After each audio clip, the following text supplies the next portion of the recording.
CFR Network, CFR News, Shalom, Balance, Paradise, Righteousness, all. Ni hao, wassalam, bonjour, hola, all of the universal greetings. Glad to be back and black. You heard me. Thank yourself for surviving the zombie apocalypse. We've made it through another year, Gregorian year, quote unquote, 20th century 3.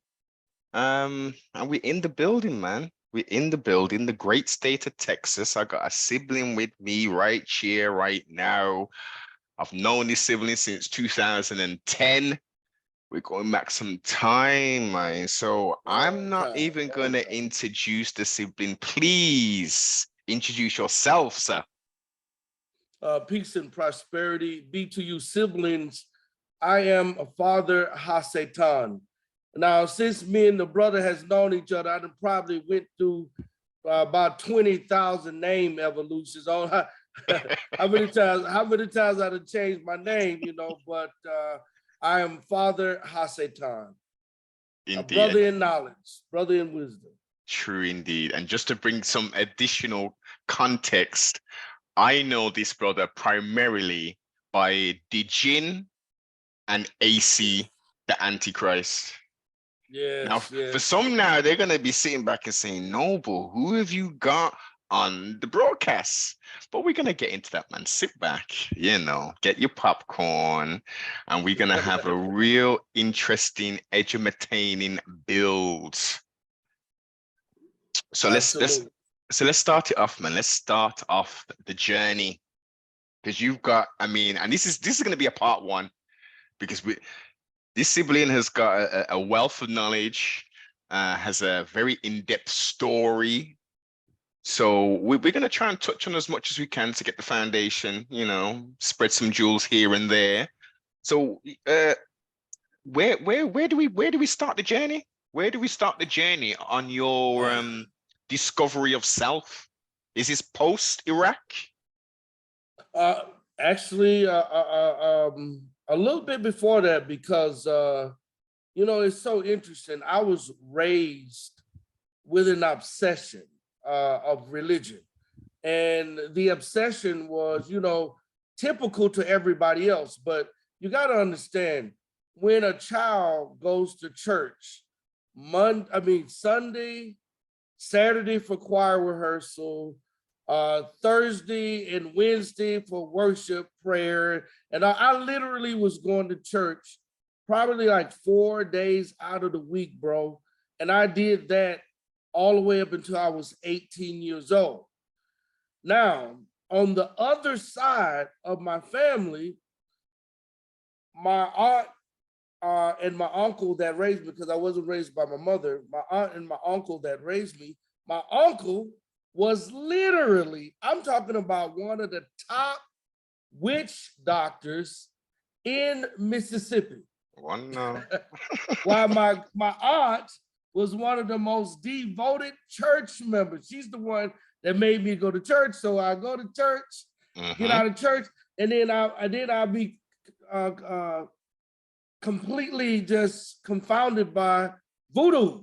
So 1 minute it was Christianity, the next minute it was voodoo, and I was raised in this environment. Really, really strict ancestral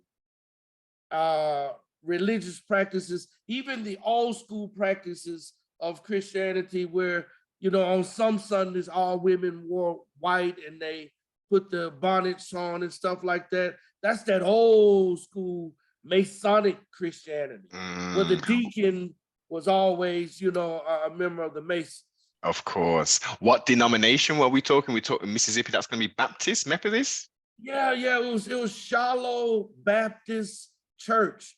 And, I had got a little knowledge, and I had went off and got a little knowledge, and I came back to my preacher, and he was telling us, that was the first time that I ever heard that all Afro-Americans are Canaanites. They taught that in the church, and they taught that we were cursed with our nappy hair and our big noses. And Farrakhan also taught this. They didn't just teach this on the mainlands. They also taught this in the islands to certain people in the islands around Jamaica, closer to the mainland. They got some of this indoctrination. And So I was raised. let's not Yeah. forget sibling as well. Let's not forget the Mormons. They also have that doctrine as well. Yes. Yes. Teaching us that we were cursed. So I became confused when I asked him, and this is a very, very, very innocent question. And that this is what I guess you could say one of the many things that started me on my path to no longer being a traveler. Traveler travels on roads that were pre-existing. I decided to become a pioneer, which is I take the unbeaten path and I create roads. This man, I asked him about, because I didn't like the fact that I was cursed, right? I couldn't let that go. And I was one of those kind of kids, very inquisitive. So I think I was in high school, and I asked him, if we are cursed, why was it that, that the Canaanites were allowed to hold the Holy Ark of the Covenant? Because the priests couldn't get near it, this couldn't, but if they ever show you these pictures and they talk about it in the Bible, I can't remember where it was at, this was so long ago, and they would show pictures in the Bible of Black slaves holding the Ark of the Covenant. And I was like, now, priests got to walk in backwards, put salt around them, turn around 3 times, do the running man in the circle.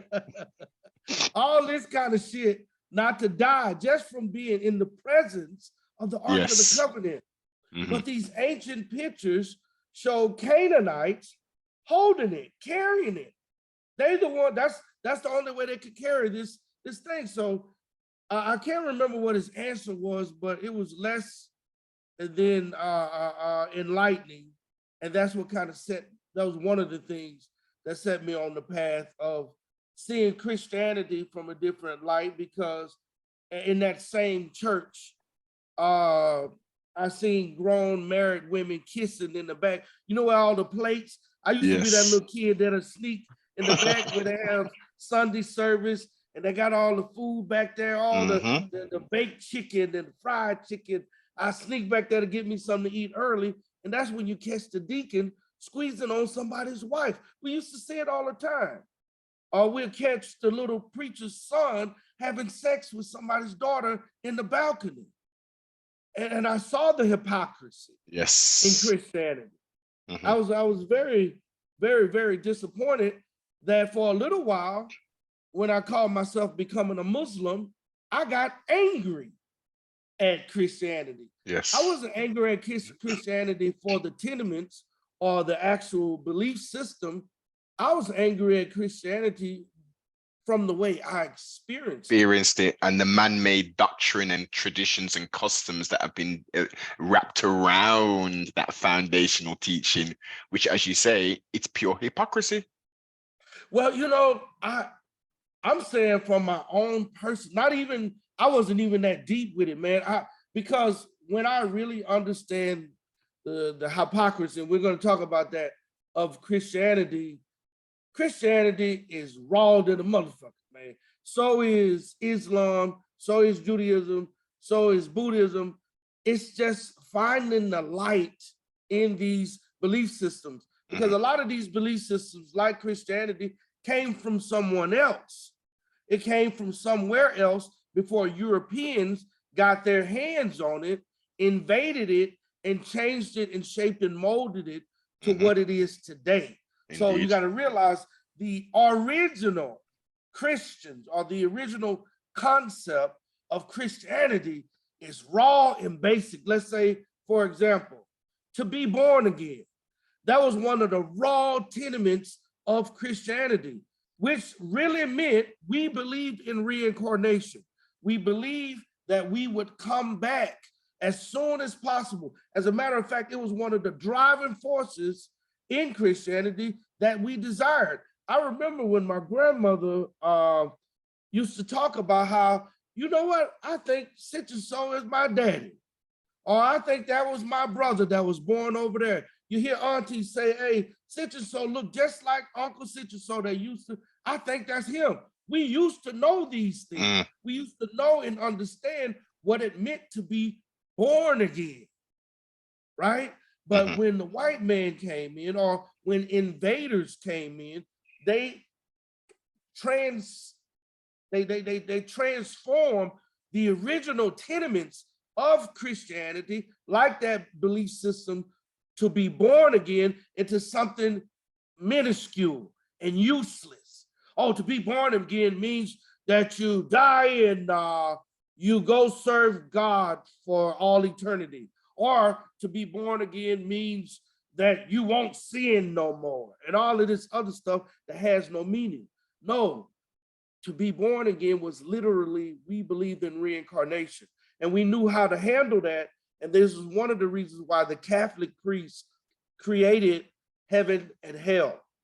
But that might be another subject we could get in later on. Which Yeah, many people say is a state of mind.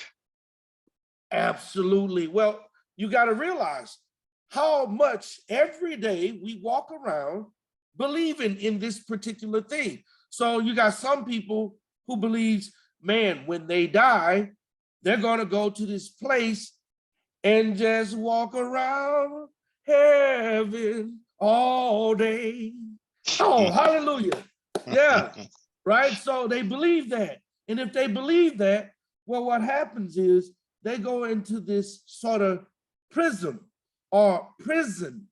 It is a state of mind that we go into, but it's only because they've fermented their thought process and their brain frequencies to go to this place, instead of going to a place where they're actually cognitive and they can be ancestors who are assisting the living. That's the way we used to do it. We used to know. Grandmama say, I'm gonna always be with you, baby, on her deathbed. What does she mean by that? Grandpa saying, I'll always protect this land. What did he mean by grandpas used to be the patriarch? They used to die saying they would protect the land. So what did that mean? That meant that even in death, they would give their life, or they would dedicate their life to protecting the land and the descendants until what? They were born again. We lost all of those tenements when Europeans came in, but I let go of Christianity for much more shallow reasons and personal experiences. And that drove me and I was a Bible thumping dude when I joined the military. Oh, I was Bible thumping, right? Even though I had a heavy background in voodoo, and I used to watch my uncle heal people. I used to watch my uncle fix people's relationship, where he would give a man's wife, well, he would tell the man, hey, give her this, but you got to let her know. My uncle was always on this thing, but you don't sneak it. Love potions that you sneak on people are very dangerous and can have obscure, very weird, weird to very difficult to understand how it will come out, right? Yes. So he taught me, always tell him what to give her, and always tell him to let her know that, hey, I'm giving you something to help our relationship. And man, but see, the whole time, and what I did notice, everybody's relationship that he would fix, I noticed him and my aunt was having problems, where it seems like my aunt was going crazy, like spirits would jump on her, like the spirits that jumped off of that woman or that man that he got them, that spirit. I need a home now, my nigga. You really got me up out of this situation. I need a place to go. And this is real talk, man. If you go, anybody who hasn't watched Fallen with Denzel Washington in it, yes, that totally ties in exactly what the sibling is saying. Absolutely, sibling. I watched it.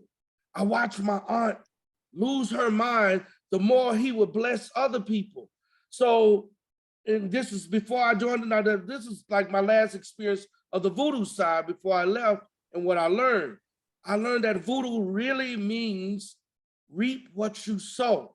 That's really, and learning how to cultivate that magic. It was something that we all knew how to do, but it got out of hand and people started using other items like they're using babies and stuff in Africa right now, putting under construction and bury a baby and you'll have great. No, they're seeing that those spirits are cursing them.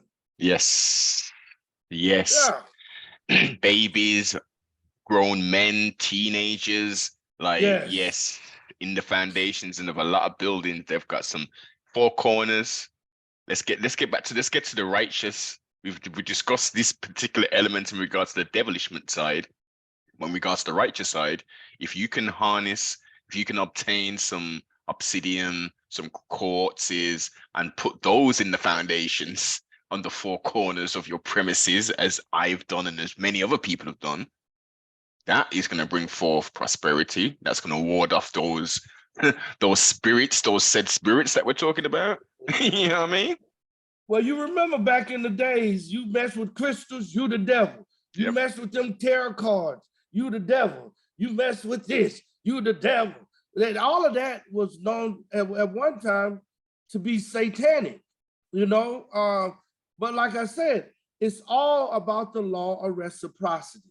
And when even with crystals, there are certain crystals that have certain frequencies on them that if you're using them in the wrong place, it could influence the wrong energy out of a person. So it's all about understanding the law. But with cleansing the crystals and programming the crystals.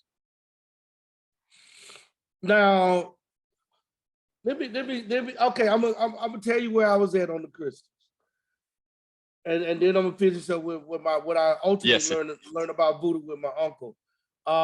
Ultimately, I was left in a bad place with crystals until the genie kind of got me out of that bad place because I felt the crystals was similar to snake oil salesmen. Okay, yes. I totally understand what you're saying. You can put an overemphasization on the crystals rather than utilize them as the tool as it's supposed to be. Yes, I totally get it. Well, totally get it. That, and I think we don't have the knowledge nor the research being done with crystals appropriately. See, we're looking at crystals from an energy prospect of spirituality, whereas you have advanced science all over the world right now seeking how to use crystals to harness energy. Yeah.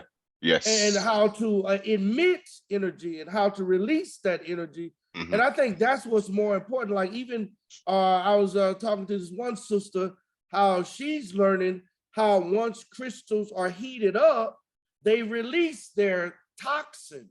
And those toxins are actual healing and properties that can change the game. Whereas you got some people that lay crystals on top of their chest and they'll do these. No. She's taking the science to the next level where cooking with certain crystals can, and I see I'm with that because scientifically and biologically, she's proven her thesis that yes, when I heat that crystal up, I know something is released and it's gonna be released and changing the taste of the food. She was talking about how it can create like a superior digestion where you digest the food differently. When you cook with crystals, and she's got the whole setup, and she's teaching and sharing knowledge with the genie on how to cook with crystals. And because right now, we're not using crystals at their ultimate point. We're using them almost as a placebo. Almost. I get what you're saying. It's almost placebo to hold a crystal in your hand, or you put on the ring. Yeah. Put on the ring. But it's semi-is though, sibling. It's semi-is. You get energy. Don't get me wrong, and I do think certain crystals may attract prosperity, or attract love interest, or attract certain things. But when it comes to the biological breakup, copper breaks down and it actually goes into your skin. I can prove But when it comes to crystals, people got to tell you more how they feel right now, not a biological break. You can't biologically break down how a crystal is going to attract money to you. And that's what I'm saying. And we need to, that's what stage we need to get to. How the sister's breaking down. Yeah, she's like, no, what this crystal does, you cook this with the kale into this, and what happens is it breaks down, and when the crystal heats up to a certain temperature, it releases intelligence. See, I can't argue with that because that's her thing. I feel more intelligent when you're gonna feel something if you're cooking with a crystal because it's definitely releasing. But I don't want to get too deep in it, but I like crystals. The genie is a crystal magnet. She is like into crystals heavy. I am waiting for the next stage of us understanding how to use them. But finishing up with my uncle, I learned about voodoo on my stage, going to where I am today. There was a man, and my uncle used to be his name in Mississippi, the baddest voodoo man or witch doctor in Mississippi. His name was Dr. Crunch. Dr. Crunch. You went to this man when you were in a crunch. He would get you out of a crunch, right? So I ain't gonna never forget.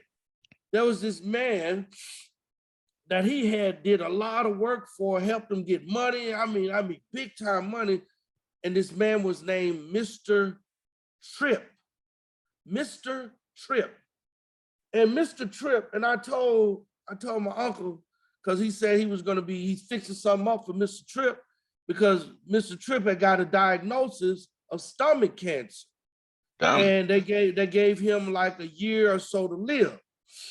And he came to Dr. Crunch, came to my uncle, and he dropped $70,000 on my uncle, man, to fix this.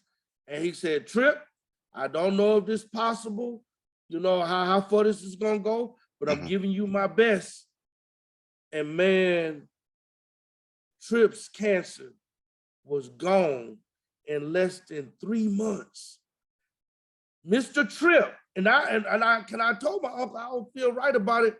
And as a child, we think so simple. Yeah. But I didn't feel right because his name was Tripp. His Tripp, like you fall. Yes, you falling.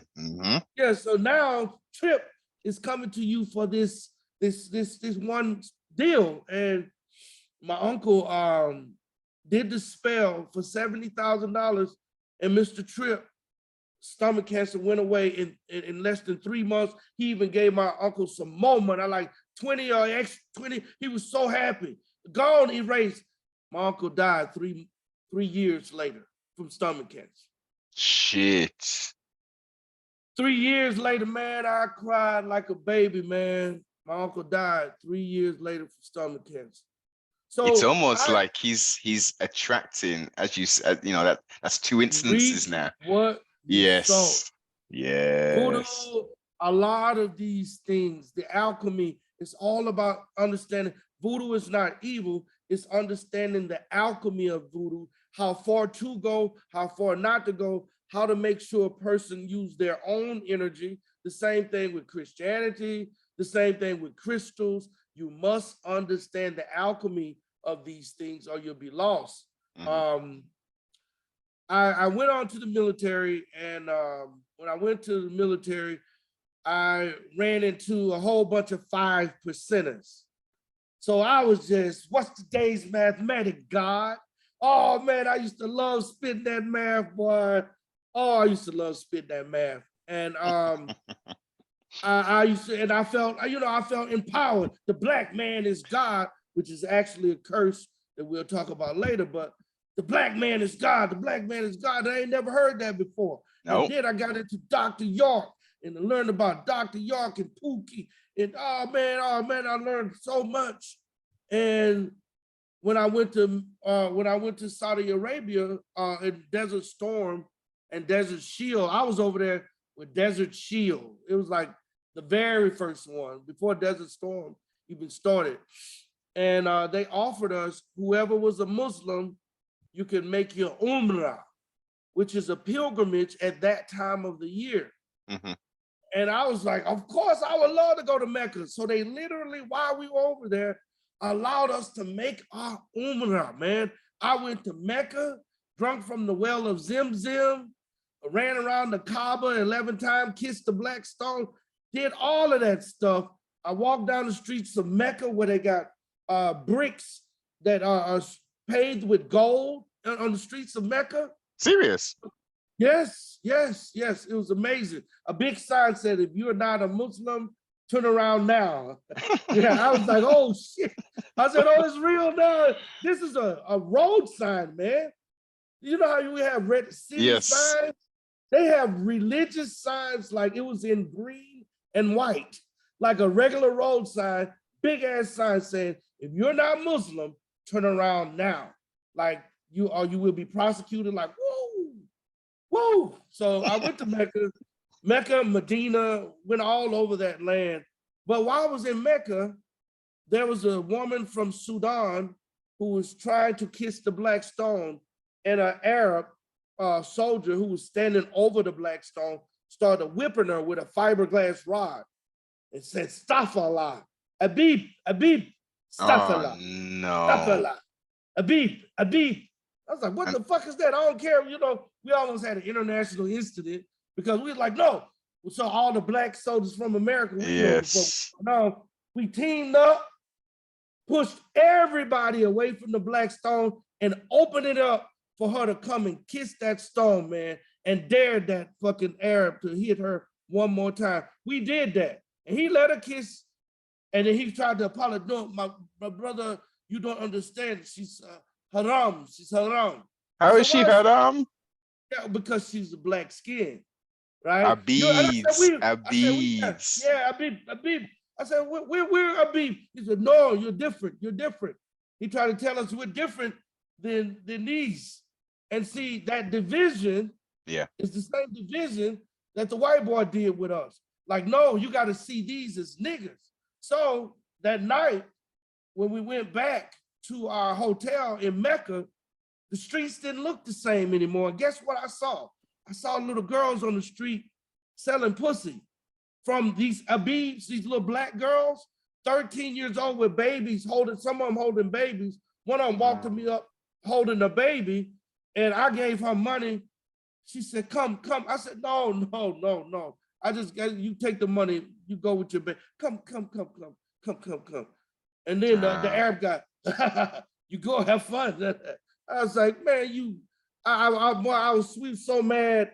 Our stomachs were hurting that night, man. Just ready to get the fuck up out of Mecca. Yeah. So that turned me against Islam, but it taught me some things about Islam, and I've learned some things about the Djinn while I was in Medina. Yes. Yeah, so I mean, that's where my evolution, and then, man, one thing led to another. And Whoa. Is that where we get you took the titles of the Jinn from when you got that knowledge? Yeah, when I was in Medina, I was approached by a brother, and this is still on my Umrah, because you got to go to Medina to get to Mecca. Mm-hmm. Yes. And while I was there, I was approached by a brother who kept saying, you are the Jinn. You are the Jinn. He said, show you in the Bible. He said, show you in the Bible, in the Quran. The Prophet Muhammad said, this is what Satan looks like. He said, I read that in the book. It said, Prophet Muhammad says that Satan looks like a black man with locks. I said, where's this at? And he showed me, and then he showed me in hadiths. And then he started showing me how, the Jinn are the children of Satan, or satanic children, made to look evil. He said, but we're actually righteous. And he shared some knowledge with me how Satan wasn't a wicked angel. Satan was a positive angel. What did God, he told me, what did Satan tell God? Satan told God in the Quran that don't create this thing. it will create chaos and hell all over the earth, and it will upset the balance of the earth if you do this, because there were people that already existed, and God wanted to make man and say after his likeness and after his Yes. image. Satan didn't want him to do that. Like, dog, you're gonna Yep. create an invading species. Don't do that. So in the book, God says, not only am I gonna make it, but Satan, my nigga, you gonna bow to Bow to it. it. Yeah. Then he said, wait a minute, man, you know, I've been your main homie, man. And you gonna, after I'm telling you, you gonna regret this. And he's okay, nah, nigga, I ain't gonna regret nothing. You out. I'm out. All right, my nigga. Cool. Like, no smoke. I don't want no smoke. God didn't kill him. God kills everything. Why didn't he kill Satan? Because if he would have tried to fight Satan there, it would have been a bloody war. If you think he was scared of God, was scared of the Tower of Babel, where men were building towers up to heaven and he had to destroy them, man, he ain't want no smoke from Satan. That's why he let him go. And that's why Satan was also able to return, even in the book of Job, when all of the angels were sitting around, Satan just walked in that bitch like, Yeah. hey, right? So a lot of people don't understand the relationship between God and Satan. They hear Satan, oh, he's a devil worshiper. Satan and devil is two different things. Yes. Satan and Lucifer is two different things. But I mean, that's one of the things, if we had time to get into it, I want to get into it before, because I don't want to, I don't no. want. But this is why, as I said, sibling at the start, this is going to be more than a part 1 and 2, because there's just so much information uncovering and going through your tales and your traveling, your journey. There's just so much that we're going to highlight, which we have to kind of give a little bit of an explanation for. But as you say, I got you. we'll go into more detail on that, most definitely. All right.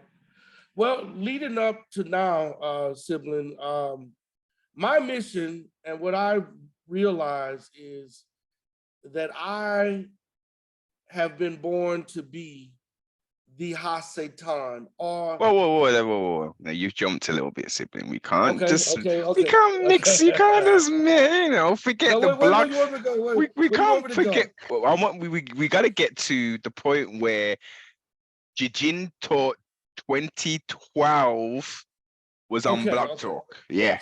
Okay. Which,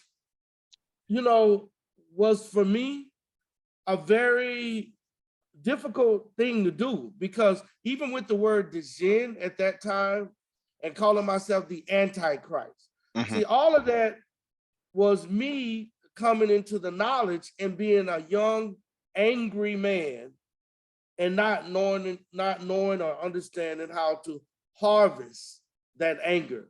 I was frustrated and I needed that controversial energy, because I knew for most people it's steak in their babes when it comes to that esoteric knowledge.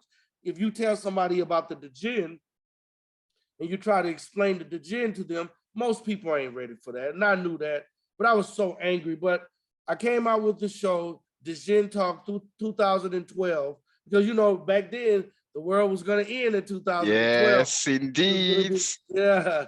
And it was a major upheaval of energy. Yeah. And you know what? It was a beautiful wave to ride. Exactly. And I just jumped on and I rode the wave of 2012 and that energy of enlightening my people. And the thing was, even way back then, my name was Satan, but I didn't want to tell people. So I had different names like Voodoo on my driver's license. Yeah. That was of my experience. And Volcane on my driver's license. But I didn't want nobody to know that my name or my true identity was the Satan of this time and day. So I went under Dijin, which is similar in energy, but here's the thing.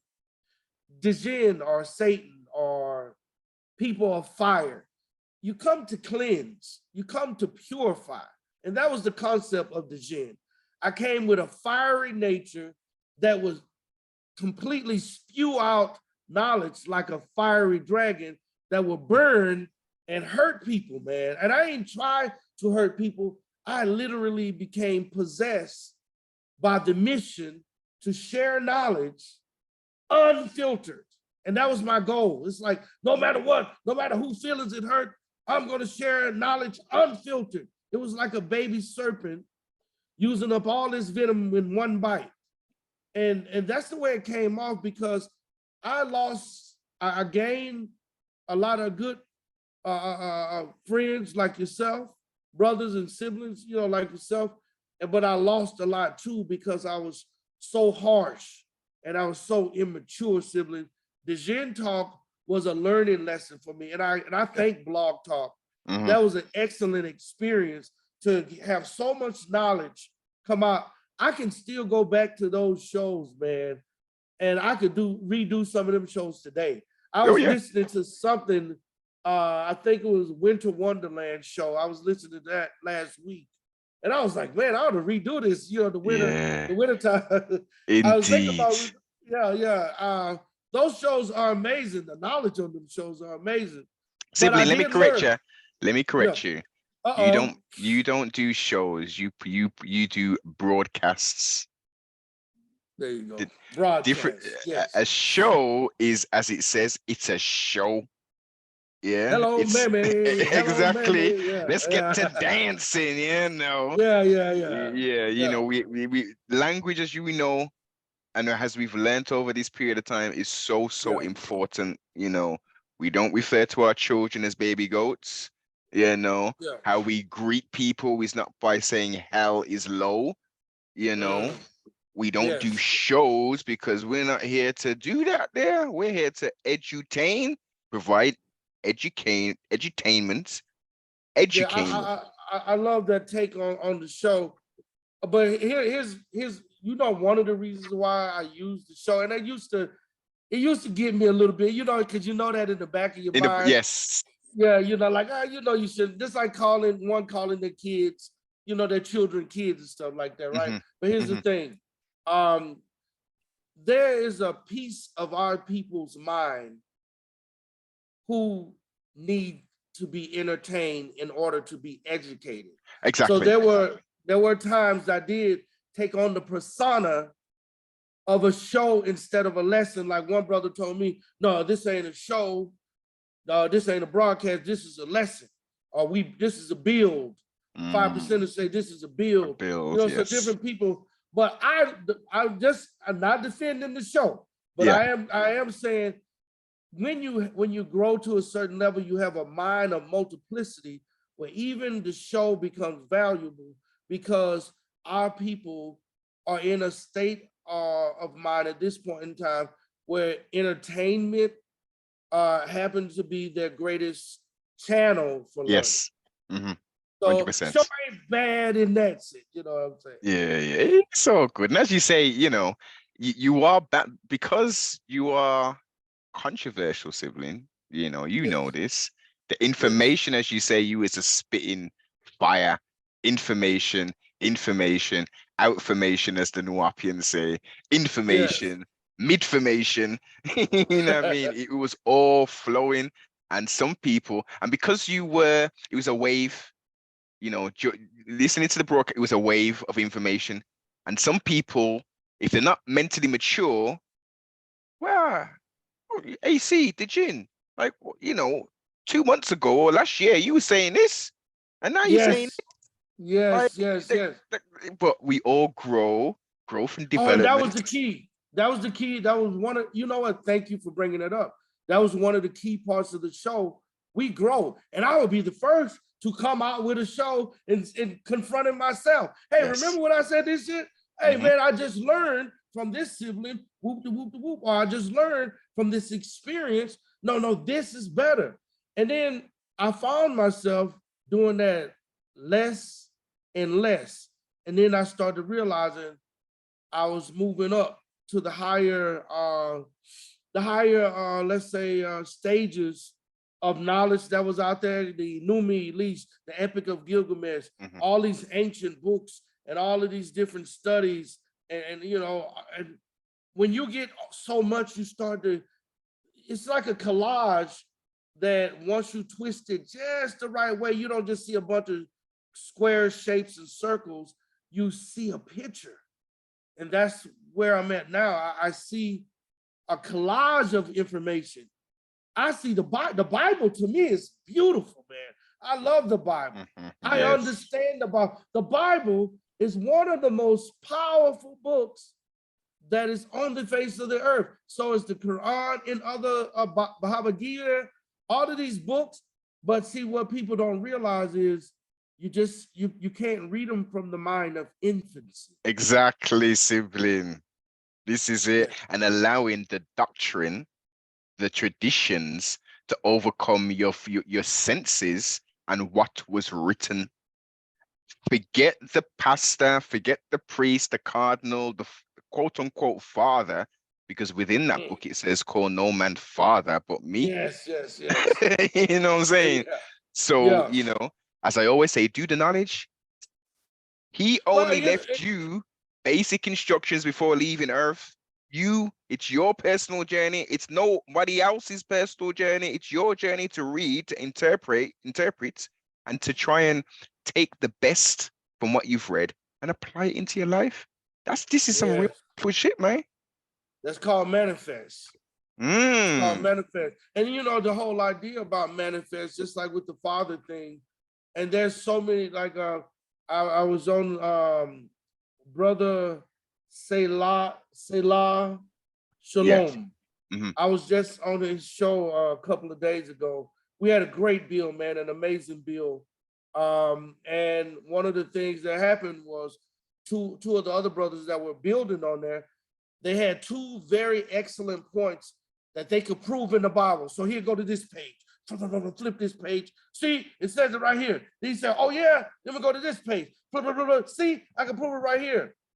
In the Bible itself, it says that I will corrupt all of your scriptures.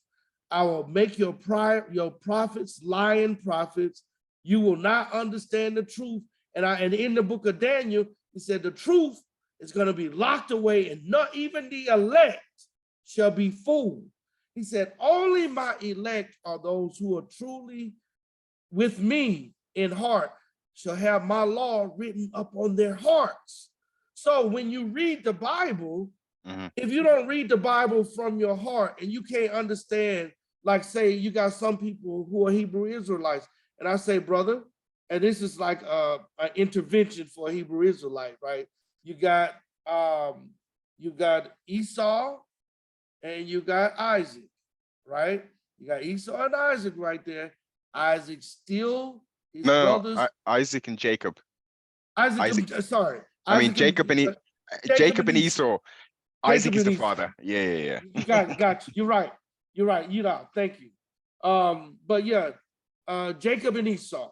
So you got Jacob that steals his brother's birthright after an angel came to his mother and told him how to steal it. So let's use that, because we're dealing with cognitive dissonance, and that's what the Bible has been designed to do. It's going to imprison those who are not ready to evolve to the next level, my brother. A lot of these books were designed by mastermind trap specialists. And the idea is the book can enlighten you and free you and put you on a whole nother level if you view from the eyes of maturity. But if you are viewing from the eyes of idolatry, you're going to look at that and you're not going to question it. You're going to say, there's nothing. God said, thou shalt not steal, especially from your brother. So how the hell can he steal? How the hell can Jacob steal the birthright right in front of God? Well, okay. Let's push back on this here, little son. Okay, I know exactly what you're saying. But according to the scripts, Jacob sold his birthright, wasn't tricked. He was hot after being in the field hunting animals, and he came to Jacob and said, yo, I'm hungry, man. I'm gonna diet. Give me some food. So he gave him the red lentils. Yeah. Yeah. You know, now, birthright was we still okay. So imagine you've been out there working, my brother, and you you're my brother, and I'm sitting in there and I got some food, and you've been out there working hard to get, because you went out there to do that for your dad. You went out there to get that for your dad. You finally come back with the stuff to get for your father, and I'm sitting over there. He's my father too, and I asked for food because I'm damn near, I feel like I'm finna die. Yes. Now, and I say to you, my nigga, give me your birthright and I'll give you some food. Woo! Yeah. What kind of brother? Now listen, because see, the Bible is a little bit more trickier than that. Because guess what happens later? And it shows you that karma is, you reap what you sow, is the basic law of that book, man. And you're gonna see it play out everywhere. Watch this. After Esau had his birthright stole by his brother Esau, even though they say he was hated,